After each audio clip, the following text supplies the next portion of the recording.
Olá, estamos começando mais um episódio de Mesa de Produtos, sejam bem-vindos. E dessa vez a gente vai falar sobre Product Operations. É algo que a gente já conversou em outros episódios, a gente vai deixar o link aqui, mas dessa vez a gente vai falar de um jeito diferente. A gente quer conversar sobre qual o futuro de Product Operations no mundo de tecnologia.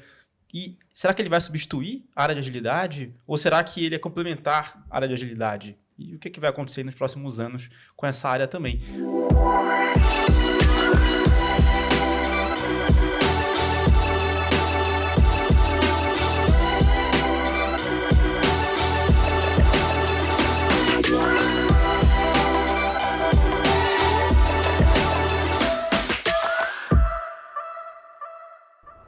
Eu sou o Marcel Almeida, sou CEO da PM3 e host do episódio. Eu estou aqui com o Rafael Farinazzo, co-host também.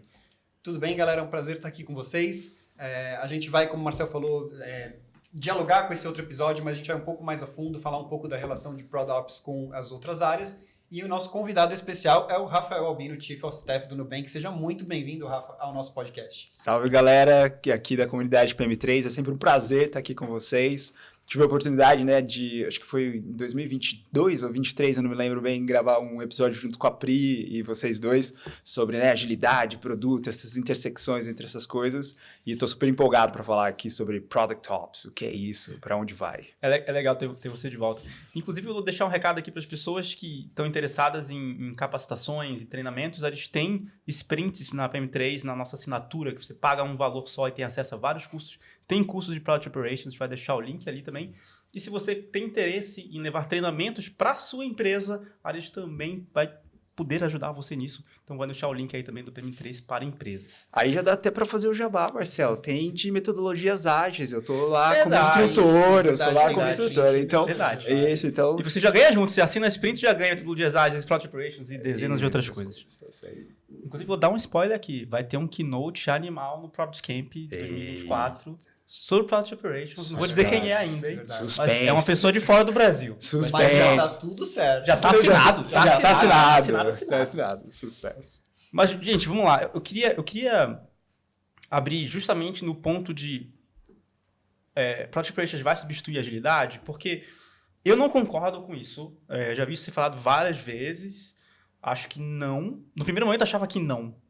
Porque não adianta nada eu não concordar e o mercado está indo para esse lado. Sim. Mas eu tenho tido conversas com diretores e líderes de tecnologia como um todo, e nem sempre só produto, e eles ganharam um certo receio de trabalhar com pessoas que se dizem agilistas e falar, não quero agilista. Mas aí eu começo a perguntar algumas dores, eles dizem, eu preciso de alguém que ajude a organizar, eu preciso de alguém que ajuda a dar estrutura, eu preciso de alguém que ajuda as coisas a terem padrão, eu preciso de alguém, enfim... A ser mais enxuto, né? Enfim. Automatizar coisas. Pô, legal, isso aí é o agilista que faz, né?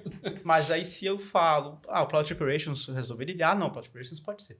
Mas o papel fica até parecido de certa forma. Enfim, eu queria entender a visão de vocês, talvez começando com você, Albino. O que você vê disso e se você acha que é uma direção que o mercado está indo, independente se a gente concorda que se deveria ser ou não. Mas eu tenho visto muita gente falar desse movimento. Isso é interessante porque existe uma frustração da galera com relação à agilidade. Eu acho que isso ficou meio evidente nesses últimos anos, especialmente porque, como qualquer coisa dentro do mercado, houve uma proliferação de papéis, de cargos, de posições, e que, de alguma maneira, não necessariamente se conectaram com resultados práticos dentro das organizações. Porque quando a gente pensa que a agilidade ela surgiu dentro da engenharia de software, e aí ela era muito conectada a conseguir conectar soluções de software alinhadas às necessidades e dores de quem é cliente, dentro de ciclos curtos de feedback. E a partir do momento que você vai iterando e aprendendo com aquilo que você entrega, que são princípios simples para você pensar em construção de software, e a gente foi começando a explorar isso em outras disciplinas, como o desenvolvimento de produto, como a questão até mesmo da área de RH, que algumas pessoas acabam chamando isso de ágil, RH no ágil e assim por diante. Eu acho que ficou difícil definir o que é agilidade. E aí é interessante perceber que quando a gente carrega o termo operação, e aí é bem legal aqui, por exemplo, Farinazzo hoje como CEO, como o responsável pela operação da PM3. Fica bem explícito que a gente está pensando na saúde daquele ambiente. Aí dentro de uma perspectiva de eficiência, dentro de uma perspectiva de conseguir otimizar o uso das pessoas ou o uso daquilo que existem de recursos financeiros disponíveis pensando, obviamente, em gerar resultado, gerar lucro e, enfim, dentro da organização. E aí, eu acho que eu gosto muito sempre de pensar, bom, o que tem sido produzido na literatura sobre esse assunto? E a Melissa Perry e a Denise, elas lançaram, né, no ano passado, um livro sobre Product Operations. E eu acho que é super interessante porque lá elas definem 3 pilares sobre Product Operations. O primeiro pilar é insights de clientes. Então, é estruturar, de alguma forma, dados ligados a como entender a perspectiva de quem é cliente. A questão de dados de negócio, e aí é muito aquela ideia de como eu consigo captar não só métricas do produto, mas métricas do negócio, para saber se as decisões que estão sendo tomadas de alguma maneira, elas conversam com gerar o resultado para o negócio. E o terceiro pilar, que aí eu acho que começa a conversar com essa ideia da agilidade, que seria de governança e práticas. Então, aqui, quando eu lendo o livro, eu falei assim, isso tem cheiro de estruturas que queiram minimamente estabelecer processos, estabelecer cadências, estabelecer uma ideia, né, de ferramental de estruturas de produto, para que as entregas aconteçam e para que exista, que eu acho que aqui para mim é um ponto interessante também, um mínimo de informação disponível para que as camadas dentro da organização elas possam tomar decisões. Então, né, eu não sei vocês, mas assim, eu tenho visto também as pessoas executivas, elas dizerem assim, eu tenho dificuldade de saber o que está ocupando a minha capacidade. Eu não sei muito bem, né? Porque aí a gente fala dos níveis de granularidade de demandas que estão ocupando o dia a dia. Mas é algo que a agilidade ajudava. Você deveria colaborar e ajudar e dar essa visibilidade. Né? Exato. Sim, mas talvez esse pesar, né, com a área de agilidade tenha vindo exatamente disso, assim, né? Da dificuldade da própria área em provar esse impacto em negócio, né? Sim. O que a gente viu em muitas empresas foram os agilistas indo muito para dentro dos squads, né, e querendo ajudar o squad ali no micro, mas não sabendo depois levar isso para cima, né, para tribos, para toda uma BU, por exemplo. E eu acho que realmente o Ops ele dá essa noção de que algo ali vai sair de saúde, né, de impacto de negócio, de impacto em métrica. Mas se você for ver bem, cara, agilidade era para ter sido isso, né? Não sei, em algum momento talvez tenha se perdido, talvez em algumas empresas, a gente viu, em algumas empresas deu certo, obviamente, mas eu acho que era para ter sido isso, pelo menos esse pilar de governança, né? É que eu acho que a agilidade, como surgiu da época de fábrica de software, estava sempre muito conectada e atrelado ao software. Sim. Product Operations me parece que ele começa a olhar para o negócio, ele deixa de pensar só no software. Software é só uma das coisas que acontece ali, uma das coisas que ele tem que ajudar a resolver. Mas ainda assim eu fico confuso, e talvez vocês possam talvez tenha também ouvintes confusos, que então o Product Operations olha só para produto? Ou ele olha para o todo também? Porque se ele tem que ajudar em eficiência, por que só olhar de produto? Por que não do todo? Eu fico até, e aí? A gente vê áreas de Sales Ops, né, Customer Ops, em todos. Enfim, Marketing Ops, exatamente, Design Ops, enfim, todas essas juntas, né?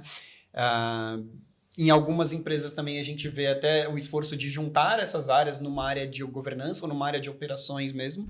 Mas sim, acho que de certa forma deveria se olhar todo mundo para isso, né? E não necessariamente isso ficar dentro aí de Product Ops. A mesma coisa, agilidade mesmo. A gente viu, né? Já não é recente, iniciativas de RH ágil, financeiro ágil, outras áreas, trazer os conceitos de agilidade. Às vezes era, vou implementar agilidade no RH. Chegava lá, ensinava Kanban para o RH e ia embora, falava, implementei agilidade. É muito pouco. E aí realmente fica esse ressentimento. Fala, pô, achei que eles iam chegar aqui e iam fazer um pouco mais, né? Mas a gente viu, né, esse esforço de trazer agilidade do software para outras áreas, mas parece que não vingou, né? Parece que não pegou do jeito que poderia, né? E eu acho que, para mim, é interessante pegar essa sua pergunta sobre produto, né? O foco em produto. Porque quando a gente pensa na agilidade, ela nasceu com foco em software. Então, até se o trabalho, por exemplo, do Nonaki Takeuchi, lá em 80, que ele escreveu The New Product Development, que foi meio que a base do Scrum. O Scrum surgiu disso, né? Ainda já tinha uma conversa, mas era produto o quê? Produto de software, construção de software. Quando a gente começa a tentar explorar esses conceitos de um jeito mais genérico, fica difícil depois a gente conseguir dar forma, né? Então, quando o trabalho, por exemplo, da Melissa, eu achei interessante porque ele deu forma. 3 pilares. Ali existe toda uma ideia de que estamos falando de habilitar uma estrutura de produto, que está construindo produto, onde o produto é um meio importante para gerar resultado para o negócio. Então, fica muito explícito, né? E eu acho interessante também elas reforçarem que é importante você ter esse tipo de estrutura desde o começo da empresa. Então, não adianta você vir com uma estrutura de Product Ops lá depois que você tem 500, 600 pessoas dentro dessa estrutura. E aí, vamos trazer um pouquinho, né, para agora, assim, e conversar um pouco sobre essa questão dos agilistas, do papel de pessoas agilistas, de onde está indo, né, a agilidade. Eu acho que durante essa jornada desses últimos 5 anos, a gente foi percebendo que agilidade em nível de time, assim, hoje as pessoas dizem, isso faz parte do meu dia a dia. Sim. Eu, né, já aprendi, dentro da minha educação. É esperado que você já saiba que o time saiba minimamente tocar algumas coisas, cerimônias e algumas coisinhas e montar um processinho básico. Exato. É esperado. E chega num nível de maturidade que o time começa a prescindir do próprio agilista, né? Da própria figura do agilista. Exato. Aí a gente vai para a conversa que o Farina trouxe aqui então vamos levar agora para um nível mais de coordenação, então de uma estrutura, uma unidade de negócio e tudo mais. Aí, então, quando a gente pensa nos modelos de coordenação, de fazer com que as dependências elas sejam bem gerenciadas e que exista, digamos assim, uma eficiência sistêmica dentro da organização, também a gente já tem algum tipo de ferramental, como, né, gestão de dependências, roadmaps e coisas do gênero. Agora, acho que tem uma grande questão que a agilidade ela não conseguiu transcender ali, ou pelo menos dentro dessas aplicações que eu tenho interagido, que é como a gente consegue fazer com que toda essa eficiência que é trazida, digamos, dentro de um time ou dentro de uma estrutura, ela se conecte com os resultados de negócio. E aí, né, eu acho que, por exemplo, quando o Product Ops vem dizendo, olha, as cadências que serão estabelecidas dentro do pilar de governança, elas têm como premissa começar pela estratégia, depois a gente decompor essa estratégia ou minimamente estruturar essa estratégia nos OKRs. Esses OKRs, de alguma maneira, eles deveriam estar conectados com as métricas de nível. Já traz uma forma que, por design, ela está conectada com a expectativa do resultado do negócio. E que eu acho que aqui a agilidade ela meio que se perdeu.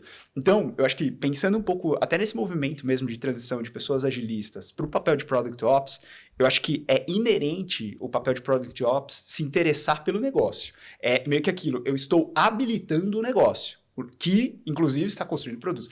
E eu acho que essa é uma diferença muito chave. Porque se a gente não traz esse tipo de papel ou tem esse tipo de modelo mental, é muito fácil o papel cair em descrédito, de novo. E aí vai ser aquela coisa assim, eu estou pagando uma pessoa para ela simplesmente mobilizar o ponto A para o ponto B, mas... Ela virou proxy, ela é um proxy. Exato. E olha que louco, né? Era tudo o que a gente queria, realmente, agilidade se envolvendo mais em negócio. Agora, precisa mudar de nome, né? Para deixar isso mais evidente, porque acho que era o que todo mundo já queria, né? Eu acho que o grande ponto do Product Ops é... Quando você pega uma pessoa de agilidade e fala, sua missão é reduzir desperdício, é realmente controlar a saúde da operação e, né, evitar que a gente gaste tempo ou recurso em coisas que não valem a pena, se você leva isso para o delivery, você tem os processos e as ferramentinhas muito claras ali para fazer isso no delivery. Quando você leva isso para um discovery, para decidir o que deveria ser construído ou não, você começa a ter um overlap muito grande com o papel de produto. Com o papel da pessoa, Product Manager, que está ali naquele squad também. Mas né? o overlap vai além com o produto de produto. Porque dependendo da estrutura Porque da nem empresa... sempre é o PM que decide também o que vai ser construído.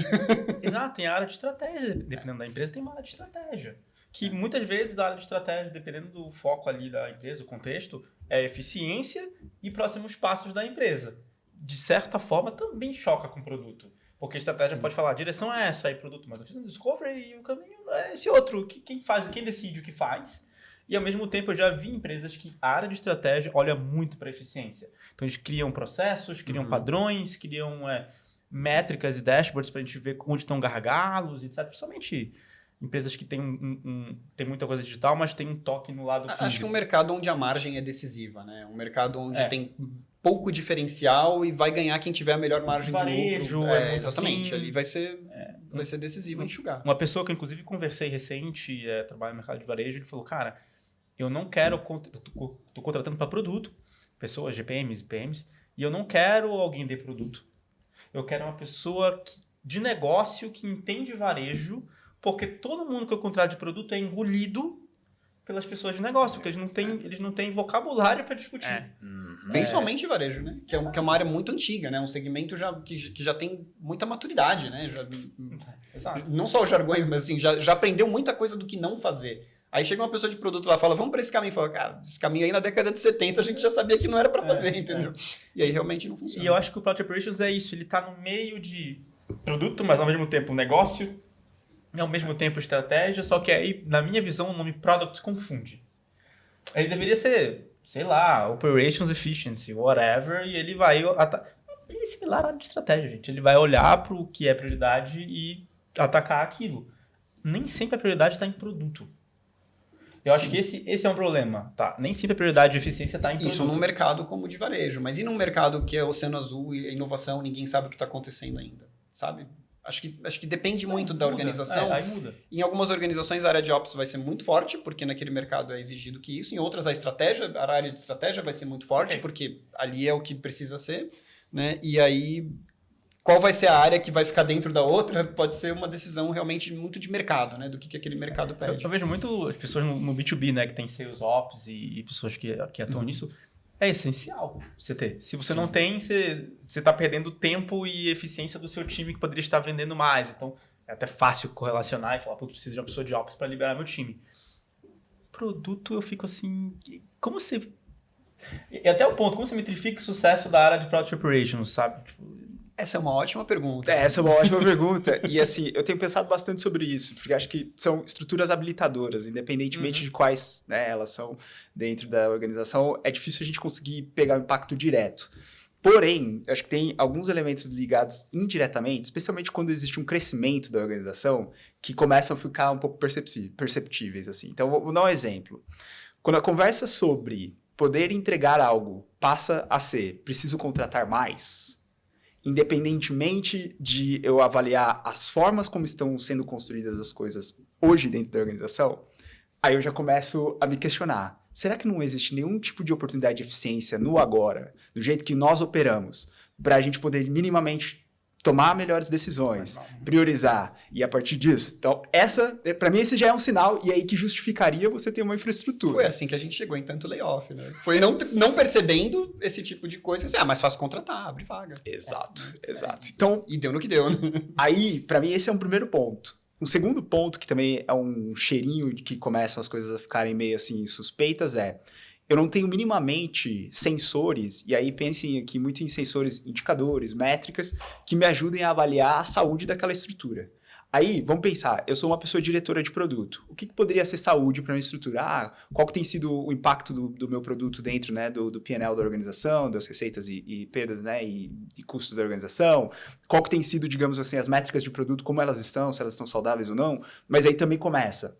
Qual que tem sido a relação, por exemplo, de entregas, da minha capacidade de entrega versus a quantidade de pessoas que eu tenho aqui dentro da minha estrutura, para poder avaliar se eu estou minimamente tendo uma certa produtividade para dentro do meu ambiente? Então, essas perguntas de gestão... O que você mede por entrega? Quando você fala capacidade de entrega, assim, a gente não está falando, obviamente, de story points, mas a gente está falando do quê, assim? A gente pode pensar, por exemplo, em funcionalidades, né, que estão evoluindo do meu produto. Ou features que deram certo. Porque acho que esse é o seu grande problema, né? É a gente chegar, às vezes, no final de um ano e falar, fizemos essas 10 entregas aqui, 9 não impactaram em absolutamente nada. Qual que é a minha real capacidade de entrega? Total. Né? Então, a gente fala muito do throughput, mas qual que é o throughput de valor, né? Total. Que a gente conseguiu entregar para o cliente, e isso é super difícil de medir, e isso às vezes exige uma paciência enorme, né? Quando você fala assim, qual que é o impacto do meu produto no P&L? Você pega uma organização muito grande, que tem 10, 15, 20 frentes de produto, tem aquela pequenininha que às vezes está trazendo centavos, mas que é super promissora, né? E tem aquela grande que já traz bastante dinheiro, que vai falar, não, mas eu sustento toda a operação da empresa aqui só com esse meu produto. Como é que você compara isso também em ProdOps para dizer assim, não, mas as duas estão saudáveis? Então, e olha que coisa interessante, Farina. É legal essas discussões, porque eu acho que essas estruturas habilitadoras, elas trariam esse tipo de questionamento. Então, é mais ou menos assim, eu não estou medindo por medir. E aí eu acho que começa também um outro questionamento, que eu acho que, independentemente do papel, se é Product Ops ou agilista, o pensamento crítico ele tem que estar sendo posto. Então, né, até mesmo nessa ideia do throughput. O meu throughput está qualificado? Ele está orientado a algo que seja baseado em valor, impacto, coisas do gênero, né? Então, eu quebro aquela visualização, por exemplo, em cima de algum desses critérios de qualificação? Essa é uma pergunta que, quando a gente começa a pensar em pessoas agilistas que estão orientadas para negócios e tudo mais, as pessoas começam a criar esse tipo de questionamento. Mas eu acho que, para mim, é essencial essas estruturas habilitadoras, porque elas vão oferecer como se fosse a linha de base ou o esqueleto para que a organização ela possa ter minimamente critérios básicos de avaliação da sua estrutura, assim, das suas estruturas. Então, e isso é muito interessante. Tem um autor que ele escreveu sobre o Spotify Model, né, o modelo Spotify. Ele trabalhou lá em 2017, até 2017, e ele falou assim, por que o modelo falhou? Porque ele não deu certo.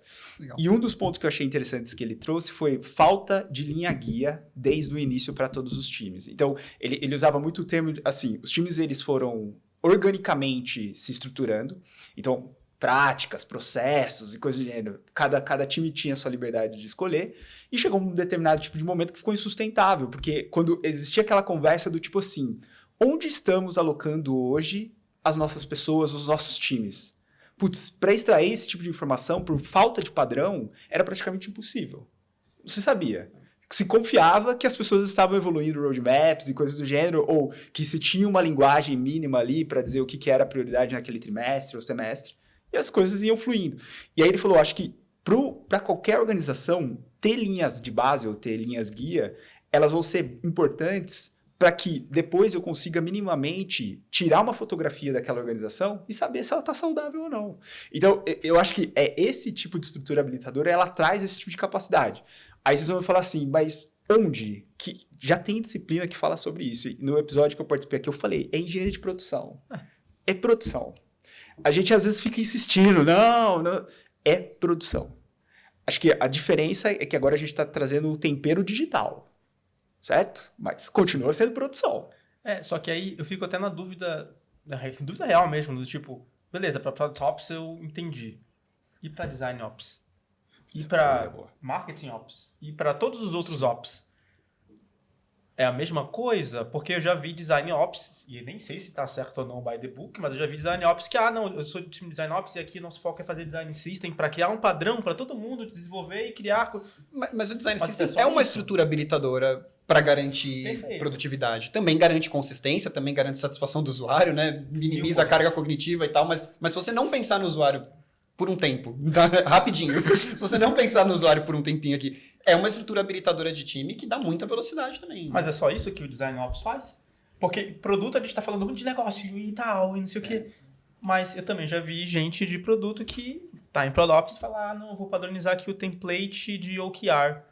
Legal, mas qualquer pessoa poderia ter sentado a bunda e padronizado o template de OKR. Você não deveria gastar mais do que alguns minutos fazendo isso, né? Não sabe? Não precisa. Tem que contratar você se é isso que você faz. Não, é porque foi difícil, muitos stakeholders. Então, a gente tá falando, e eu concordo, mas ao mesmo tempo me parece que as outras áreas, eu nem sei se as outras áreas que têm Ops pensam dessa maneira, ou se elas pensam só em coisas, vou chamar aqui invisíveis, né? Coisas mais internas, tipo Design Ops. Não que não seja importante, mas não parece que estão metrificando no sucesso do negócio sempre, sabe? Estão metrificando em, meu time vai ser mais rápido. Vou reduzir a carga por percepção, eu acho que Sales Ops costuma ser mais maduro nas empresas. Porque ali o impacto é muito fácil. Muito fácil de medir. Né? Quando você não está produtivo no time de vendas, é muito fácil você perceber. E muito fácil... Quando você ajusta algumas coisas ali e as métricas começam a melhorar, é muito rápido, né? Você vê isso. Mas realmente, nas outras áreas, as estruturas habilitadoras elas estão mais longe. Né? Tem um delay maior entre você fazer um ajuste aqui e realmente ver um impacto numa métrica. E eu vou jogar uma pergunta que não será que é porque a gente está descentralizando as estruturas habilitadoras, as estruturas de Ops? Porque se for centralizado... Quando eu digo centralizado, não é todo mundo sentado um lado do outro e olhando, fazendo uma coisa junta de cada vez mais... Tem uma diretoria em comum. Uma diretoria em comum que olha para Ops como um todo e tem pessoas alocadas em produto, em design, em marketing, em vendas, e ela consegue ver como Ops está indo. Isso você já viu em algum lugar? Isso faz sentido? Eu tô pensando aqui se eu já vi isso na prática, assim, especialmente nessas empresas onde produtos digitais acabam sendo, né, algo importante dentro do modelo. Eu nunca vi. Assim, o que eu vejo só é a descentralização. Então, você tem lá o pessoal, inclusive, de DevOps, enfim, né, todo mundo descentralizado e tentando meio que habilitar as suas funções, ou suas habilidades e capacidades. E aí foi interessante porque um outro exemplo também de estruturas maduras ou áreas de operação que são bem maduras em cima disso é atendimento.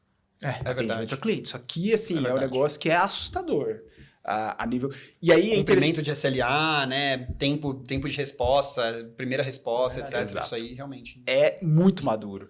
E aí eu acho que... E é interessante porque dentro do atendimento, sim, eu já vi, por exemplo, pessoas com diferentes tipos de especialidades centralizadas dentro de uma área de excelência de atendimento. Então, pessoas especializadas, por exemplo, no tom de voz, que aí é muito mais a forma como a pessoa atendente interage com quem é cliente, pessoas com relação a conteúdo, qual que é o conteúdo que é levado, enfim, esse lado da qualidade da estrutura de atendimento, eu já vi essa centralização com diferentes disciplinas e é algo super interessante de se Tipo, a galera pensa, poxa, se a gente otimiza aqui esse processo, a gente vai ter esse tipo de ganho, porque a gente quer, no final do dia, ter uma satisfação, né? Um customer satisfaction alto, a gente quer ter um tempo de resposta curto e assim por diante. Então, eu acho que ali, por exemplo, mas de novo, né? De onde essa galera vem? Aí você vai conversando com uma pessoa ou outra pessoa fala Lean Six Sigma. Aí você fala assim, caramba, né? O Lean Six... Onde Lean Six Sigma? Ah, operações, Toyota Production System, modelo de sistema de Toyota, de produção. Então, eu acho que isso está sendo muito interessante. Eu acho que a pergunta que eu tenho me feito muito nesses últimos anos é o porquê que a gente acha que produto digital é tão especial? Certo? Assim, né? Eu falo assim, e todos os papéis derivados ali. Agilista, pessoa desenvolvedor de software. Eu tenho A gente uma inventou possível processos resposta. novos, a gente inventou cargos novos Pra voltar a fazer tudo como era. Exato. Mas eu acho que isso era importante. Eu acho que isso é importante. Porque, voltando para os princípios da agilidade, a galera queria construir software como se construía ponte, cara. E ponte é um negócio que, desde os romanos, já sabia como construir. Assim, não é tão complexo, né? Desculpa, gente. Assim, não é que não é tão complexo. Mas assim, a ciência da construção de ponte, a ciência da engenharia civil, né? Ela é um pouco menos... Ela é muito diferente do software. Né? O software tem muita coisa que você não sabe se vai funcionar ainda. Você começa a construir sem saber se vai funcionar lá na frente. Depende você não pode começar a construir um prédio sem saber se ele vai funcionar lá na frente. Não. Discordo, Farinha. Por Você quê? sabe se... Depende do que é funcionar. Funcionar é trazer valor para o negócio ou é simplesmente funcionar? Simplesmente funcionar, você sabe. Que vou apertar um botão e vai acontecer uma ação X. Você sabe. Sabe, Mas você esteja criando uma inteligência artificial nova. Eu acho que para muita coisa de software você entra em você começar um projeto que você não sabe se você vai conseguir ser factível naquilo que você quer entregar. Né? E eu acho que também é muito mais difícil no software você dizer para o cliente que não dá para fazer alguma coisa. Eu acho que factabilidade em software, apesar de ser um dos riscos que a gente olha e tal, é muito raro. Talvez você trabalhando com inteligência artificial, ou você está realmente criando algo que não existe, mas convenhamos, a maioria das vezes, a vasta maioria, as pessoas estão fazendo CRUD. É que às vezes a factibilidade não está em se aquilo é possível de ser feito ou não. É se aquilo é possível de ser feito com a nossa arquitetura no tempo que a gente gostaria de fazer. Né? Então assim, isso aqui é factível? Eu vou ter que reescrever tudo, vai demorar 2 anos. Então, para mim, não é factível. Não, mas isso demorar acontece quando 2 você vai anos. construir uma ponte. Às vezes você vai construir um mangue e o cara vai lá, putz, não dá, vai demorar tanto. É o mesmo problema. Eu não quero desmerecer o trabalho da engenharia civil aqui, gente, senão daqui a pouco vão me odiar ali. CRUD, tá? CRUD é create, read, update, delete. delete. Você criar qualquer tipo de dado, você criar, ler os dados que já estão criados, atualizar ou apagar, né? Mas eu não quero desmerecer a engenharia civil, mas acho que é uma frente que tem uma tradição muito maior de software, né? Do que quando você pegava ali década de 60, 70, tinha muita coisa que era assim, cara, vamos ver o que a gente consegue fazer com isso aqui, né? E ainda assim, também é muito... Hoje, o processo, né, que eu acho que a gente vai chegar nisso talvez em software, mas de maneira muito mais enxuta, quando você vê o processo da construção de coisas físicas, a partir do momento que você define que o desenho é aquele e você vai reproduzir aquilo, né, em série... É aquilo ali, cara. Você já está produzindo aquilo em série. Quando você produz uma vez só e lança para todos os clientes, você não precisa produzir o software em série, né? Dá aquela impressão gostosa de que você pode mudar o jogo no meio dele. Não, eu acho que, na verdade, esse é a principal diferença. Que o ciclo de feedback é muito mais rápido. O ciclo de atualização é muito mais rápido. Isso sim, eu acho que é mais que factibilidade. Mas, mesmo assim, quando a gente olha o processo, vou pegar aqui o recente Apple Vision lá da... Eu não vou lembrar exatamente os anos, mas eles têm a patente já, acho que há mais de 10 anos ou perto disso. E provavelmente em uma área de Research and Development e testando 1000 variações, dezenas de protótipos, centenas talvez, vai saber. Antes de chegar numa versão final, que provavelmente foi testada N vezes, e beleza, agora isso se produz em escala. No software é a mesma coisa. A gente vai testar 1000 protótipos com diferentes pessoas, vai ver se funciona, se não funciona. Hoje a gente sabe disso. Na década de 90 a gente sabia disso. Mas eu tô falando de hoje, porra, não de 90. Mas acho que esse é o ponto, né, Rafa? A gente retornar pro que estava consagrado em outras disciplinas mais maduras. Agora que a gente é uma disciplina mais madura também. Total. Mas a gente não tinha essa maturidade 20 anos atrás. Total. Não, nem a pau. Há 20 anos atrás era a fase que eu mandei. Exatamente. Foda-se o risco, né? E aí é muito interessante, porque eu acho que as disciplinas elas vão amadurecendo ao longo do tempo e a gente vai começando a pegar esse repertório do que é algo que já funcionava e vai absorvendo dentro dos domínios. Porque quando a gente pensa hoje, até mesmo em desenvolvimento de software, mesmo o desenvolvimento de produtos digitais no geral, com o advento da inteligência artificial ou nessa popularização, não vou falar nem de advento, porque isso já existe há muitos anos, mas com a popularização, e eu acho que agora a gente está começando a transformar esses agentes de inteligência artificial, de fato, em recursos práticos, que é meio que aquela coisa do tipo assim, eu vou lá, escrevo e o software, ele consegue cuspir, por exemplo, uma lógica de desenvolvimento daquela funcionalidade que eu pedi para ele, né, para a inteligência me trazer. A gente vai começar a entrar também em alguns questionamentos que então, a partir do momento que nós temos esses ganhos de produtividade, será que eu preciso mesmo de todos esses papéis dentro das estruturas, das organizações? E aí eu acho que essa área de operações, assim, essa disciplina de engenharia de produção ou a disciplina de gestão de operação, ela sempre está pensando nisso, né? Como eu pego os recursos disponíveis, otimizo esses recursos e, de alguma forma, vou trazendo, incorporando eles para dentro da organização para que ela fique mais leve. Aí eu acho que tem um elemento para mim que é muito importante, que acho que aí a agilidade ela trouxe isso de um jeito muito prático, que a gente não pode pensar em ciclos longos de feedback, a gente tem que encurtar isso. E aí eu acho que a partir do momento que a gente começa a mostrar que é possível construir produto em ciclos mais curtos, a experimentar, criar experimentos, a, de alguma maneira, testar com pessoas que são usuários e tal. Isso tudo é um benefício que a gente bebe hoje. E aí, por isso que eu acho também interessante, né? E acho que faz parte também dessa coisa da popularização do termo ágil, que será mesmo que esses 3 elementos que eu acabei de citar aqui, eles estão acontecendo dentro de empresas que são tidas como ágeis? Porque, às vezes, e aí acho que esse é o grande problema, as pessoas elas estão ali naquela ideia de seguir frameworks e modelos e dizer que isso é agilidade.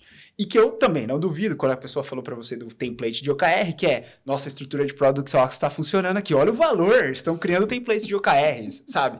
Então, eu acho que isso invariavelmente vai acontecer. E aí, qual é o perigo?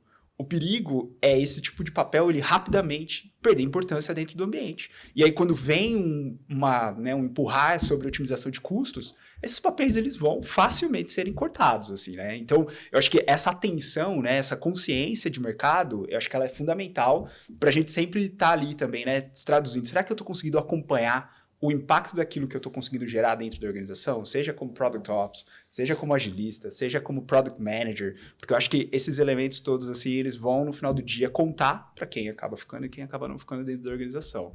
E aí eu vou trazer um último complemento, que para mim também está sendo muito interessante perceber, que a galera, até mesmo nos exemplos, tanto aqui no Brasil quanto fora do Brasil, falando sobre Product Ops, tem usado muito o aspecto de dados, né? Dados, prover dados, estruturar dados, qualidade de dados e tudo mais. Na minha experiência, dados é um pré-requisito para a gente poder ter métrica de qualidade, para a gente poder distribuir indicadores, para a gente poder tomar decisões baseadas em dados e tudo mais. Product Ops é técnico o suficiente para trabalhar esses dados? Ou a gente vai voltar para aquele modelo que eu preciso de um engenheiro de dados para poder prover essa base de qualidade. Então, aí, ao invés da área de Product Ops de fato oferecer os dados ali e tudo mais, ela vai ficar sendo uma passadora de pedidos para o time de dados, para ficar estruturando, sabe? Então, eu acho isso para mim, assim, também é muito importante, quais são os pré-requisitos necessários para que Product Ops funcione. E de maneira autônoma, né? De maneira autônoma. E uma coisa a gente já percebeu, quanto mais você especializa os papéis, menor vai ser o impacto em negócio. Porque mais a pessoa vai olhar para uma parte muito específica da produção e menos ela vai olhar para o big picture. Exato. Então, Product Ops deveria ser uma área generalista. Deveria ser uma área em que se contratam pessoas generalistas, exatamente, que sabe um pouquinho de dados, sabe para quem pedir, sabe o que pedir, mas que vai reunir tudo isso depois na sua cabeça e gerar um impacto. Para mim, parece uma área de estratégia. Que não vai... É porque... Nos só, lugares que eu acho que a área só de estratégia leva para eficiência, ela óbvio leva para estratégia, mas leva para estratégia interna. Eu acho que sim, mas eu acho que só nos mercados em que a eficiência vai ser Pode ser. Decisor, um fator decisivo de vitória, né, para aquele mercado. Talvez para algo que está ainda muito inovador, um mercado que não está consolidado, talvez não. Eu queria voltar, você perguntou se você já viu Ops junto. Eu já vi, tá? Todas as áreas de Ops juntas numa só. Mas a empresa tinha 250, 300 pessoas. Era uma área pequena e também tinha dados ali dentro. Mas era dados Ops e Data. Né? E ali funcionava bem, mas porque era uma empresa pequena e ali a estrutura estava bem azeitada. Tem um amigo meu que trabalha numa empresa de saúde, uma empresa de... Não vou falar. Uma empresa da área de saúde.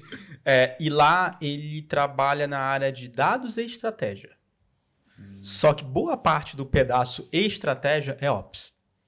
Literalmente, o que ele faz é eficiência. Ele não vai dizer assim, não, a gente tem que criar esse produto, a gente tem que mudar e matar isso. Onde está gastando muito, como a gente faz para economizar? Pá. Onde está gastando muito, como a gente melhora esse gargalo para gastar menos dinheiro? Pá. Ele falou que ele já economizou em um ano, a área dele tem 10 pessoas. Em um ano eles economizaram 50 milhões. Só olhando para eficiência.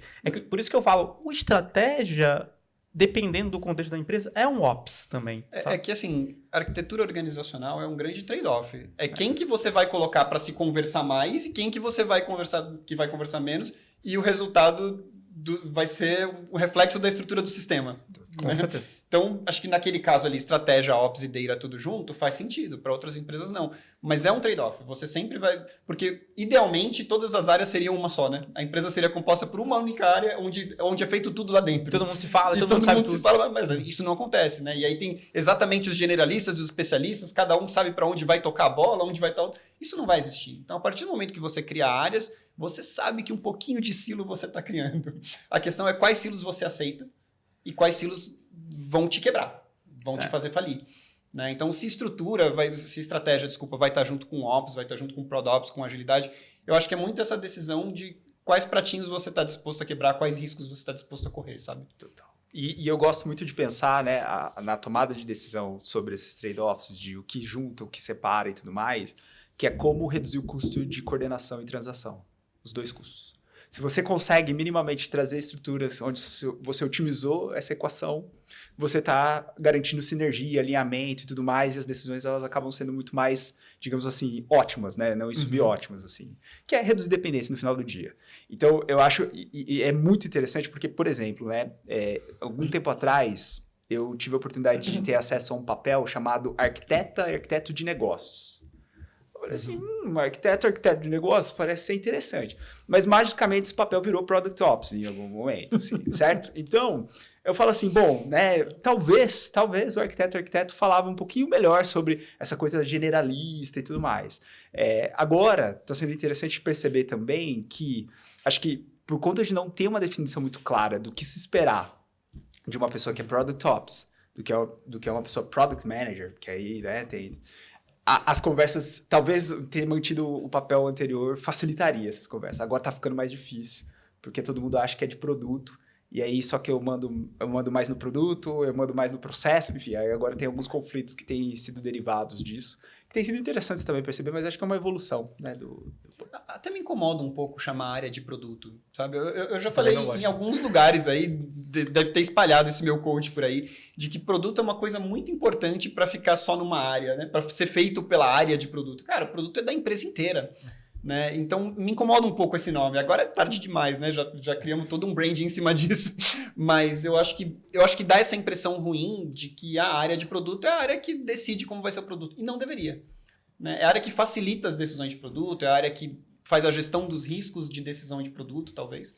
Mas não necessariamente isso. Já tive discussões de meetups, que tem lá painéis e tal, e fishbowls da vida. E... tem muitos anos que eu lembro que eu estava descontente, hoje em dia eu já aceitei, não ligo, eu estava descontente com o nome cargo Product Manager. Porque manager dá um peso de que você é um manager, e aí as outras áreas... você lidera pessoas, inclusive, o que não é verdade. Que as outras áreas não fazem a menor ideia, porque elas olham você e acham que você é um gerente fodão, ela não faz ideia do que é o Product Manager. Sim. E na prática você não lidera ninguém, e muitas vezes você não decide produto, porque quem decide produto, a maioria das vezes, é um negócio. Só que você tem que uma decisão colegiada, né? Eu acho que você tá ali para ser uma pessoa a mais a influência do negócio é muito forte. Sim, né? Sim. Não da pessoa, mas acho que, de novo, depende da arquitetura organizacional, depende, né, não só dos cargos, mas das pessoas que estão sentadas nas cadeiras. Porque às vezes você tem uma pessoa que é mais impositiva e que ela ganha no grito, independente do cargo que ela tem. Mas eu nem tô falando da pessoa. É a estrutura informal da empresa, né? Tô falando do negócio. O negócio vai deveria influenciar a decisão de produto fortemente. Né? Claro que tem outros fatores internos, mas deveria. se é um negócio que influencia o impacto no produto, por que se chama Product Manager e não Business Whatever? Sem manager. Sem manager. Porque, mas aí tem... Mas poderia ser Business Analyst, só que não é isso que um BA faz. Né? Exato, não é. E também não é um Business Manager, mas também existe o cargo Business Owner, que não é uma pessoa de produto que está numa área de negócio. Enfim, eu acho uma confusão de nomenclatura. Agora é tarde demais. Já era. Eu queria resgatar uma pergunta que a gente tocou nela brevemente, né? Quando a gente falou de Sales Ops, Marketing Ops. Numa organização mais madura, né? O que existe acima de ProdOps? Né? ProdOps responde para CTO, para CPO, ou se reúne com essas áreas e responde para uma outra? Como que você vê isso acontecendo? Isso aí, acho que para mim é bem interessante, porque acho que o tom daquilo que é a organização e o modelo de negócio dela, acho que vai ditar o que seria, para onde estaria. Então, por exemplo, eu já vi estruturas onde está abaixo da pessoa CPO, porque existe ali uma pessoa de produto da mesa e aí ela quer trazer, digamos assim, essa eficiência para a sua estrutura, para a criação de produtos dentro do ambiente. Eu já vi também estar abaixo de CTO. E aí é meio que aquela coisa, porque o CTO era responsável por produto e era responsável por tecnologia, né? E aí a gente sabe muito bem quais são, né, os benefícios e os aspectos não tão bons de estar abaixo da pessoa CTO. Então, eu acho que, assim, para mim, é uma área que a organização e aquilo que ela espera vão ditar muito onde ela vai estar embaixo, assim. Mas o que você já viu, Farina, assim? Eu vi também indo para baixo de Ops, né? Então, Product Ops indo para baixo da área de operações, que já tocava outro tipo de operação. Você falou de atendimento a cliente, né? Customer Service, já tocava essa parte toda. E aí, assumindo também essa parte de Product Ops, com a promessa de assumir os outros Ops, Sales Ops, Marketing Ops, etc. Né? Acho que a única coisa que não sei se cabe ali dentro é DevOps. Né? Porque acho que DevOps é tão específico, né? É um conjunto de conhecimentos tão ligado ali à eficiência da área de desenvolvimento. Eu não vejo muito sentido ir para lá e acho que nem era o plano, né? Mas eu gosto também da ideia, como você falou assim, a gente acaba voltando para a engenharia de produção, a gente acaba voltando para o que já estava consagrado, né, em outras disciplinas. No fim das contas, sim, né? Acho que pegar toda a maturidade que uma área de operações já tem e começar a apoiar, né? Começar a englobar, vamos dizer assim, Product Ops, Sales Ops, Marketing Ops, até para essa galera trocar experiências, né, aprender um com o outro, eu acho super maduro. Mas, de novo, trade-offs, né? Quem que você quer que converse mais e quem que você está disposto a aceitar que vai conversar menos e que vai gerar um pouquinho mais de silo mesmo. Né? Eu já vi funcionar, a primeira vez que eu vi funcionar no Brasil, Product Operations, foi no LX, que estava lá, era o Thiago Beluff, e ele falava, reportava para produto, mas tinha um envolvimento cross gigantesco com a empresa e ajudava em visibilidade, em transparência, em mostrar o valor de produto, mostrar o valor dos testes rápidos, fazer teste AB, era Product Operations que fazia, porque busca eficiência e tal. Foi um modelo interessante e tem muito tempo. Eu acho que a própria disciplina de Product Operations mudou e eu enxergo mais nessa linha mesmo de concentrar em alguém que está olhando Ops como um todo. Eu vejo mais vantagem. Mas pode ser um viés meu que penso agora no macro e talvez alguém de produto fale, não, é melhor estar aqui comigo porque eu consigo dosar melhor as coisas. É trade-off mesmo. Mas aí levaria Design Ops, na tua opinião? Leva junto? Eu acho que devia levar tudo. Eu acho também. Mas DevOps não. Eu entendo o teu ponto. Mas acho que deveria levar também. Pode ser uma... Essa é difícil. Cara. Acho que de qualquer maneira gera uma disfunção. Se você leva ou não leva, gera uma disfunção mesmo. Essa é difícil. Até para trilha de carreira, se você pensar. Uma pessoa que lidera DevOps, por exemplo, olhar para a trilha de carreira dela... É porque DevOps não está olhando para o negócio. DevOps é bem técnico, né? Diferente dos outros, é técnico. Entrega um baita impacto em negócio, mas... Mas lá não está olhando... Mas é no-brainer. Você já sabe que se você fizer aquilo, você entrega impacto em negócio. Mas é interessante, assim, porque eu acho que o complemento que eu ia trazer é... Se a gente parte da premissa que Ops é criar capacidades habilitadoras, então se a gente, né, gera essa definição dessa função, da função de operações, DevOps, por exemplo, está criando ali estruturas para manter resiliência do seu software, para você poder otimizar os fluxos de deploy, para você conseguir, de alguma maneira... Né? Então, também está no aspecto da eficiência, né? Que no final do dia essas estruturas habilitadoras elas estão ali para isso, assim. Então, acho que é um bom questionamento, é uma boa... Eu acho que está no mesmo ponto também, é uma discussão também clássica, e a área de análise de dados, de BI? Ela é uma área habilitadora, que vai dar informação para facilitar a sua decisão e etc. Ela vai ficar onde? Com Ops? Também? No modelo eu vi funcionar, e funcionava. Eu já vi em base de estratégia. Era para aquela empresa, sabe? É muito difícil você pegar... Eu acho que se você está numa empresa, acho que uma dica ali, né, para você, se você está na empresa e você acha que é disfuncional, Eu acho que a conversa que você tem que ter ali não é assim, tal área deveria estar lá, aquela área deveria estar aqui. É assim, vamos tomar um pouco mais de consciência de quais são os benefícios dessas áreas estarem separadas e quais seriam os benefícios delas estarem juntas. Aí você enquadra a conversa de uma outra forma. Por seu contexto, né? Não é que assim, em tal empresa essas duas áreas são juntas, por que a gente não junta aqui também? Lá dá certo, né? Não, falou, vamos tomar primeiro consciência do que a gente está aceitando de bom e de risco de ser assim e como que seria diferente. Acho que você traz um outro tipo de conversa. E aí essa conversa vale para DevOps. O que a gente ganha colocando todas essas áreas juntas e levando o DevOps junto? O que a gente perde também? Mas é igual a área de dados. Eu já vi muitas vezes a empresa estava de um certo tamanho, em um certo momento, a área de dados era centralizada em um lugar, tinham pedidos, eles faziam, obviamente, os pedidos, mas também estruturavam coisas para facilitar no futuro e tal. Tinha um pouco de Ops interno, claramente, apesar de não ter a função. E a empresa evoluiu, cresceu, e eles falaram, putz, está fazendo mais sentido de não ter uma área de dados, vai ter um líder, e óbvio que vai olhar para o todo, mas a gente vai alocar as pessoas de dados em determinadas áreas de acordo com a demanda e necessidade da área e importância da área. Então também tem momentos, né? As pessoas analistas, não data engineer, por exemplo. Data engineer provavelmente ainda ficava centralizado, não? Tudo.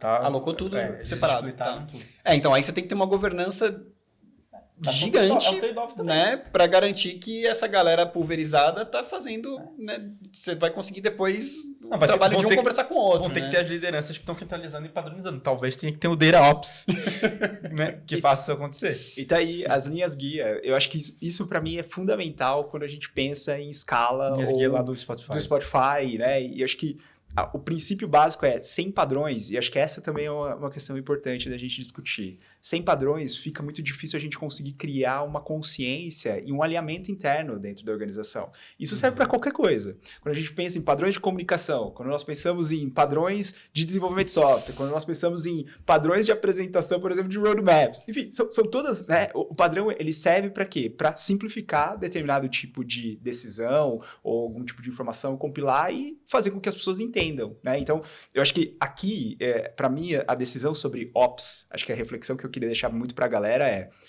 primeiro, a gente tem que pensar minimamente quais são as capacidades que a organização precisa desenvolver para ela poder saber se ela está saudável ou não. Isso significa que a gente precisa de dados, isso significa que a gente precisa de minimamente algum tipo de insight sobre clientes, isso significa que a gente precisa saber como que está a nossa saúde a nível de pessoas, até mesmo de distribuição de pessoas, senioridade, coisas do gênero. Perceba, isso tudo a gente está falando sobre uma capacidade de saúde daquela organização naquele momento.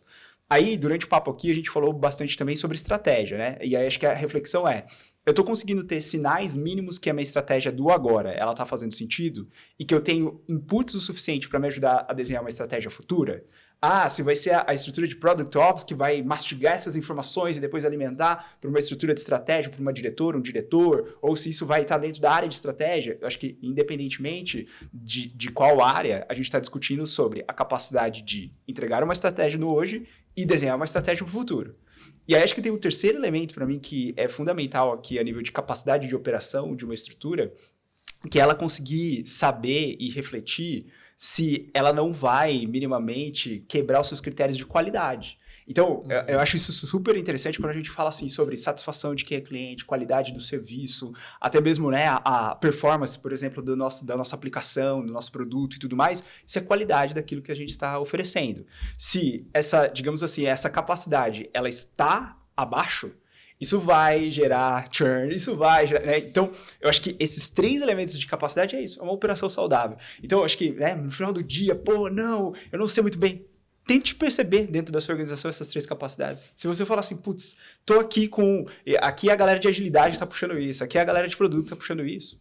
Tudo bem, eu acho que independentemente de qual é a estrutura, a gente tem essas capacidades ativas. Eu acho que esse é um diálogo que eu acho que é super importante e por isso que trazer a disciplina de operações para o nosso universo de produtos, eu acho que assim está sendo, né, um exercício bem interessante de perceber, porque é muito menos sobre o papel e muito mais sobre a capacidade que a gente está deixando. E aí eu fecho meu comentário dizendo o seguinte, se a gente tem, por exemplo, uma liderança que consegue estabelecer essas capacidades, só que essas capacidades elas são diretamente dependentes da liderança, talvez ela não esteja desenvolvendo essas capacidades, porque se ela sai da organização, essas capacidades deixam de existir. Então, acho que... E esse também era uma conversa que acontecia muito com as pessoas agilistas. Eu tenho agilista dentro do time, as práticas estão acontecendo. Saiu o agilista, acabou as práticas. Então, aí percebam, né? Eu acho que isso independe, assim, as capacidades elas têm que ser, de alguma maneira, independentes da pessoa que está liderando, que está guiando a aplicação delas no dia a dia, assim. Eu gosto daquela mentalidade de que o objetivo de todo profissional é se tornar irrelevante, né? Ela não se aplica literalmente a todas as profissões, mas acho que de alguma forma você pensar em tornar boa parte do seu papel automática ou natural o suficiente para que ele não dependa de você. Né? E é uma coisa contraintuitiva. Geralmente as pessoas acham assim, se não depender de mim, eu tô na rua. Eu falo, não, depois, você é uma pessoa inteligente, você vai ter outras coisas para fazer, né? Depois que você automatiza uma parte, vai surgir um monte de coisa legal para você fazer também, né? E quando não tem a área de Product Operations e a empresa ou a determinada área tá com essa dor de preciso ter visibilidade, preciso saber o que está acontecendo, preciso padronizar, por onde começar? Ou se ela deve começar através da agilidade, da galera que está olhando a agilidade ali. Qual a sugestão de vocês aí para ser o caminho para isso? Eu colocaria começar por entender quais são as capacidades de gestão básicas que Independente do papel. Independente do papel. Quais são as capacidades de gestão? E aí, eu acho que é interessante, eu gosto muito, Donella Meadows, elabora no meu coração, né, pensando em sistemas. Eu acho que assim, eu gosto muito de a gente observar o ambiente através de sistemas. E aí, nós estamos sentindo uma dor que é baixa qualidade de priorização, ou não existe protocolo de priorização, práticas de priorização. Por que isso não está existindo? Porque às vezes é pressão da diretoria, o negócio está mandando e as pessoas estão entregando e tudo mais. Aí você pode dizer, opa, então talvez colocar aqui um corpo, uma estrutura de priorização possa ajudar. Então vamos estabelecer aqui, testar e ver se isso muda, né? Esse efeito de que tudo é prioridade. Não, o nosso problema aqui é visibilidade. Acho que esses, né, que a gente está falando aqui são meio que clássicos. Visibilidade, priorização, a questão de minimamente ter cadências para poder, né, de alguma maneira abastecer as pessoas de trabalho, ou até mesmo oferecer informações sobre o que está acontecendo. Então, acho que todos esses elementos, eles são os métodos e práticas ágeis, eles podem oferecer boas bases. O que eu digo que é um antipadrão é você ir para esses métodos, essas práticas ágeis e querer dar um Ctrl+C, Ctrl+V dentro do seu ambiente. Sim. Então, eu falo assim, não, esses são os problemas. Dizem que o Kanban, dizem que o Scrum, dizem que... Não, a gente tá... Acho que o episódio inteiro a gente tá falando aqui do tipo assim, olha, os métodos, os modelos, eles são meios. Aqui, né, agora, se você precisa resolver um problema, você tem que ter um pensamento crítico e a partir do momento que você entende a necessidade, você vai adaptar. Então, acho que minha dica de ouro é essa. É primeiro entender de forma sistêmica o que está acontecendo dentro do ambiente, identificar quais são esses problemas de forma sistêmica e a partir disso você pensar em quais são técnicas, práticas que possam te ajudar, assim. E acho que aí, né, entra um ponto interessante que o Farina falou um pouco sobre essa questão da generalização. Eu, Rafael, particularmente, gosto dessa ideia de ser uma pessoa generalista. Ser aquela pessoa do tipo assim, estamos com um problema para resolver, para criar uma visualização aqui. Beleza, o que a gente tem de repertório aqui de dados disponível? Não conseguimos acessar a base de dados e tudo mais, vamos criar uma planilha que vai plugar. Faz isso acontecer. Assim, se o problema é dados, cria um modelo sobre a visualização, relatório e tudo mais, testa isso por um tempo e fala, agora eu preciso escalar essa solução. Então talvez eu possa trazer uma especialista aqui para parear comigo e tudo mais. Mas eu acho que não ficar com aquela ideia também, né, especialmente do tipo assim, eu não manjo de dados, eu não manjo de negócios, eu não manjo... Aí, eu acho que assim, isso vai, de alguma maneira, minando até o próprio benefício de ter você dentro daquela estrutura. Uhum. Então, eu acho que esse interesse, e aí acho que eu fecho aqui com uma dica bem prática, que é interesse em entender como funciona hoje uma empresa, um modelo de negócio que está operando, seja através de meios digitais ou não. A gente falou do varejo aqui, né? Será que, atuando dentro do varejo, eu conheço do modelo de negócio do varejo? Eu sei reconhecer esses padrões para poder ter conversas interessantes lá na hora de, por exemplo, tentar levar um mapeamento de jornada de cliente, né? Para uma discussão sobre otimização e melhoria dessa jornada? Ou eu vou chegar lá e vou ser aquela pessoa, eu chamo de cabeça de cavalo, né? Que é aleatória, chega lá, vamos desenhar uma jornada, galera. Lá vem a Juninha, o Juninho aqui tentando, sabe, revolucionar um negócio que, assim, a gente já sabe muito bem, já está muito maduro a nível de experiência. Então, eu acho que também, né, esse interesse, estar aberta ao interesse em aprender novo, também é uma dica que eu deixaria aqui, que, assim, sem isso vai ficar muito difícil, e aí entra no que a gente também já debateu aqui, que o papel ele vai se deteriorando ao longo do tempo. Aí daqui a pouco, daqui 2 anos, a gente vai gravar outro podcast aqui, que vai ser a pessoa Biz Dev Product Ops, né, 2.0, assim, sabe? E é isso, assim, né? Será que esse papel vai substituir o ProdOps, né? vai estar sempre nesse ciclo, né? Não, eu gosto muito dessa abordagem. Eu acho que, antes de qualquer coisa, é uma mudança de mentalidade. É a mais difícil, mas é a única que funciona, né? E eu acho que é exatamente por isso que é isso que torna os negócios essencialmente humanos. Né? É o fato de que a mentalidade e a cultura vão acabar precedendo uma escolha de ferramenta, uma escolha de organização, de arquitetura organizacional. Eu acho que é por aí também. Eu acho que é uma mudança de mentalidade. Muitas vezes, quando a gente coloca isso dessa forma, pode dar um certo desespero na pessoa que está ouvindo a gente, falar, mas eu sou uma pessoa numa empresa de 50 mil, né? Não adianta eu mudar a minha mentalidade. Mas eu sou otimista. Eu acho que, às vezes, as coisas começam com uma única pessoa mesmo, que tem aquela capacidade de persuasão, tem aquela capacidade de vender uma ideia, de pensar de maneira um pouco diferente. Mas a questão eu sempre que eu falo pensar diferente, eu lembro do Steve Jobs, né? E todo mundo adora pensar que é o Steve Jobs, né? Mas assim, cara, acho que se você quer pensar diferente sobre o varejo, vou pegar um exemplo de um mercado super maduro, né? Para você pensar diferente, você precisa pelo menos absorver o legado daquilo que foi feito antes de você chegar. Né? Não é chegar assim, não, peraí que eu tenho uma visão diferente para o varejo. Tá, o que você entende da visão atual? Nada, mas eu tenho uma diferente. Então, primeiro, você não sabe nem se a sua é diferente, porque você não entende nada da atual, né? Não, pode ser diferente. Pode ser diferente, pode ser uma porcaria. Né?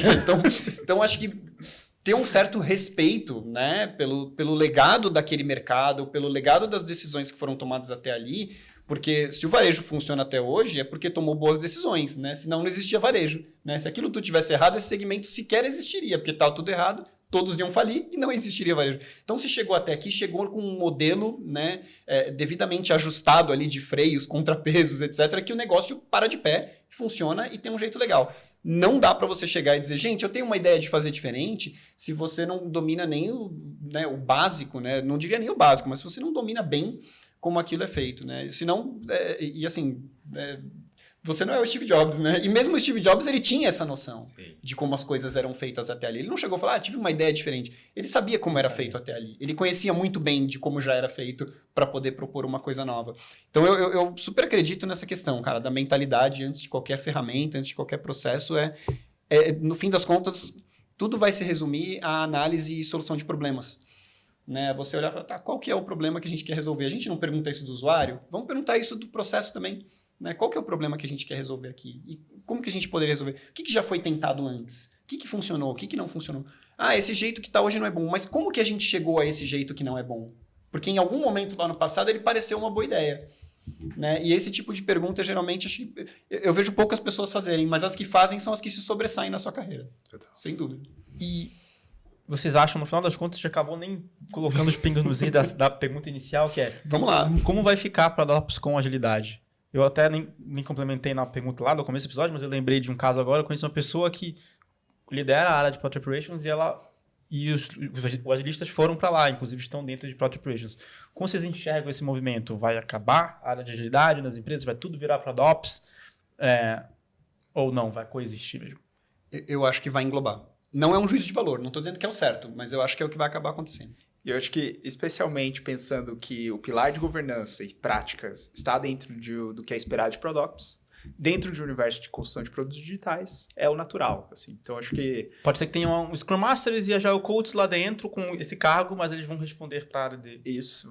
E aí, eu acho que vai todo mundo virar analista de produto, vai todo mundo virar... Mas eu também acho que é só uma questão de tempo até ProdOps ser englobado por Ops. Exato. Também acho. Ou estratégia, ou enfim... Ou estratégia, ou dados, enfim, o que fizer sentido ali. Também acho que é só uma questão de tempo. Porque precisa tocar mais no negócio. Né? E se tiver muito lá embaixo, não vai tocar. Se tiver muito perto do squad, não vai conseguir tocar tão forte em estratégia e negócio. Também acho. E aí, para fechar, Albino, você citou uma pessoa, um nome, agora por último, que eu queria que você falasse de novo, até para te deixar o link dessa referência. Você falou que é alguém que fala de sistemas. Ah, do Nella Meadows. Assim, para mim, pensando em sistemas, Eu acho que é a O que é? Ele tem um livro? Conta mais. Ela tem um livro, a dona, na verdade ela faleceu, ela é uma das grandes pensadoras sobre sistemas, no geral, sistemas, pensamento sistêmico. Ela foi uma das fundadoras de uma escola do pensamento sistêmico lá no MIT. As pessoas costumam conhecer muito o Peter Senge como sendo, né, o pai do pensamento sistêmico, por conta da quinta disciplina e tudo mais. E aí, mais recentemente, a gente teve o Otto Scharmer, que é uma extensão do Peter Senge, assim, né, um discípulo.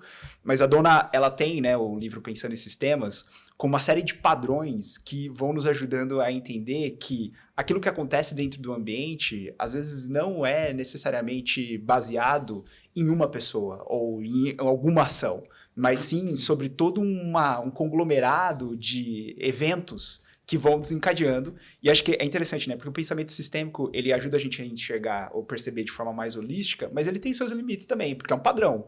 E aí a gente pode dizer, quando nós colocamos o contexto dentro do padrão, nem sempre ele vai se comportar daquele jeito. Mas ajuda muito. Um dos padrões que eu amo, que ela criou, é um pouco sobre, por exemplo, privilégios dentro, assim, das organizações. Ela estende isso, que ela era bióloga, né? Ela fala isso sobre, né, humanidade, sociedade.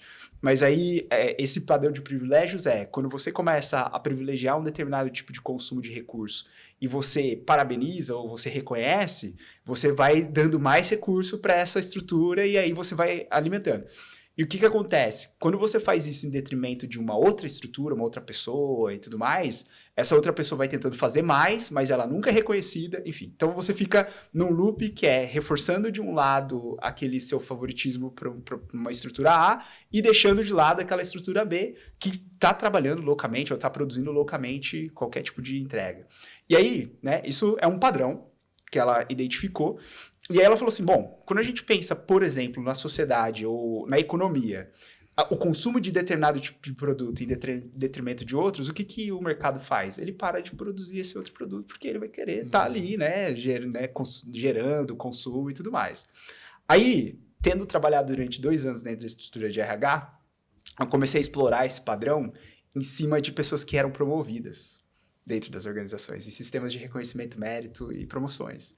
Porque pessoas que naturalmente estavam mais próximas das lideranças e que eram tidas como eu chamava das superestrelas, elas naturalmente eram reforçadas positivamente e eram promovidas aos finais de ciclo e tudo mais. Enquanto aquelas outras pessoas que não necessariamente eram consideradas ou tinham algum tipo de familiaridade e conexão com a liderança, elas iam ficando e não iam sendo promovidas. Então, só para perceber que assim, né, esse tipo de padrão, esse tipo de modelo, a gente consegue explorar e adaptar. E eu acho que é importante, né, a gente trazer esse tipo de disciplina, porque no final do dia, o que a gente quer dentro das organizações? Buscar equilíbrio.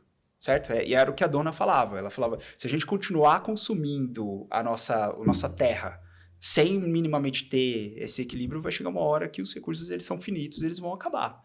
Então, eu acho que essa é uma consciência que é super interessante da gente ter também e que é uma escola que está aí e fica Legal. como dica. Legal. Qual é o nome do livro? Eu vou deixar. Pensando em Sistemas, Donella Meadows, ele foi traduzido, inclusive, o ano passado para português. Legal, vamos deixar o link aí pra galera. Albino, super obrigado, valeu demais. Farina, obrigadão também. E para você que ficou aqui até o final, espero que você tenha gostado. Dá um like se você estiver no YouTube, se estiver no Spotify, 5 estrelinhas, aí qualquer coisa que tem para dar feedback positivo, dá. Se for feedback negativo, não faça nada. Dá em particular, né? Manda uma mensagem no LinkedIn, sugestão de episódio. Olha esse Deceptive Pattern aí. Olha lá, o padrão aqui, ó. É o algoritmo. Gestão de incentivos, né? Total. Mas eu elogio em público, critique em particular. A gente aprende isso em feedback também. E também, você também pode compartilhar com outras pessoas que estão estudando ou querem falar mais sobre Project Operations, sobre sistemas, sobre incentivos. Eu acho que essa conversa, no final das contas, era sobre isso. E eu espero ver você no próximo episódio. Vamos deixar todos os links de coisas que a gente citou aqui, dos cursos da PM3 e tudo mais. Até a próxima. Deixa um like para deixar essa foquinha feliz. Até mais.